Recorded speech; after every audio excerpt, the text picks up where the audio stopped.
Hello students, in this video I am going to show you one very famous game from 1895.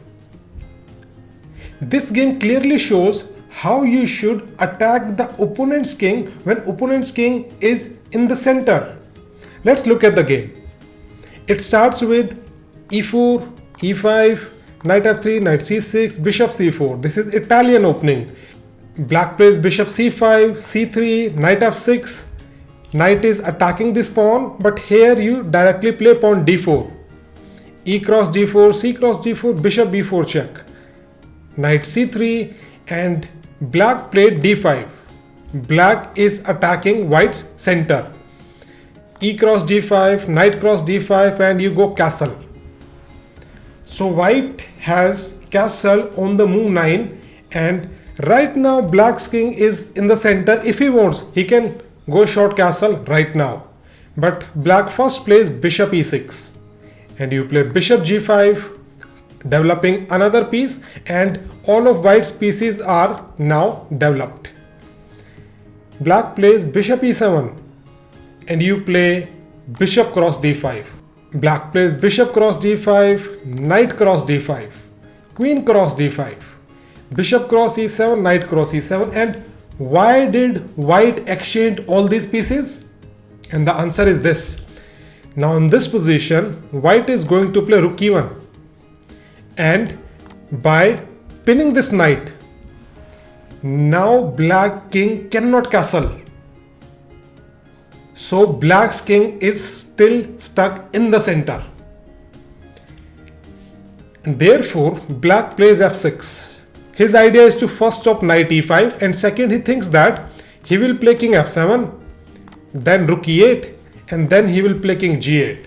He will do artificial castling. This is known as artificial castling. When instead of just going castling with the rook, you move your king, develop your rook and then just go king g8. And white plays queen e2, developing another piece and putting more pressure on the knight. Black defends it. White plays rook a7, developing the last piece. Maybe white wants to put pressure on this c file, so black plays c6. And his idea is very simple. He will play king f7, go rook e8, then there is a good square for the knight on d5 and everything is fine. But right now all of white's pieces are developed and black's king is in the center. So white should immediately do something so that opponent's king cannot play king f7 and go short castle. So here white immediately attacks d5. White opens the line. Now black is forced to play c cross d5. And why did white sacrifice a pawn? The answer is knight d4. Now this knight is very well centralized. Black plays king f7. Black goes according to his plan. And then you go knight e6. Look at this knight, so powerful. Black plays rook c8. Black is playing according to his plan. In the next move he will play king g8 and he's alright. But white plays queen g4. White immediately starts giving threats. Now the threat is queen cross g7. Black defends it. And white plays knight g5 check. And obviously black cannot capture the knight because then we will capture opponent's queen. So opponent's queen is under attack. So king has to go back to protect the queen. And now in this position, black's king is in the center and white played a fantastic sacrifice in this position. White played rook cross e7 check. Queen cannot capture the rook because then you will play rook cross c8 check, rook cross c8, queen cross c8, queen d8, queen cross d8, king cross g8 and you can just come back. You are a piece up. So this endgame is winning for you. That's why here black played king f8. If black captures the rook, then you play rook e7 check. You have to defend the queen also. king d6, you play queen b4 check, king c7, you play knight e6 check, king goes on the b8 square, and you play queen f4 check. So he is forced to block with the rook. You play knight cross e7. After queen cross e7, it's rook e8, checkmate. So capturing this rook is not possible. That's why black plays king f8. And now you cannot capture the queen with the rook or with your queen, because black will play rook cross e8 and it will be a back rank checkmate. So your king is also under threat. That's why white plays rook f7 check. And queen cannot capture it, because again the problem is this: rook cross e8. Rook cross e8, rook cross e8, queen cross e8. That's why. So this rook is safe and king goes g8.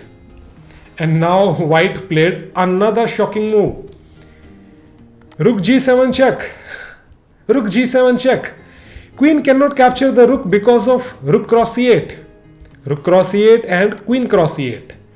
And king cannot capture the rook, because then you will play queen cross d7 and it comes with a check. So in the next move you are going to capture this rook also. So again white is winning here. That's why white played king h8. And now you play rook cross h7 check. Again capturing with the queen is not possible because of rook cross e8. So king plays g8. And now white plays again rook g7 check.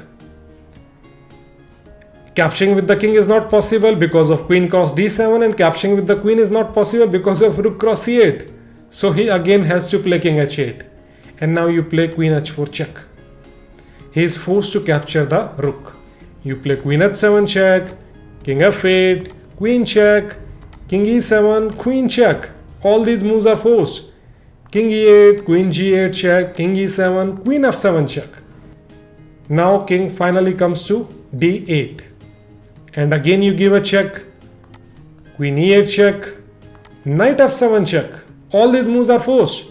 King d7 and you play queen d6, it's checkmate. So in the game, thanks to this rook e1 move, this pin, thanks to this pin, white was able to keep the black's king in the center. And the second crucial move was a pawn sacrifice, so that your knight can come to center and becomes more powerful. And finally comes the tactics part, where when you have the material advantage, when you have the positional advantage, you should be able to spot the tactic, which was knight g5 check. And that's how white won the game. That's it for this video.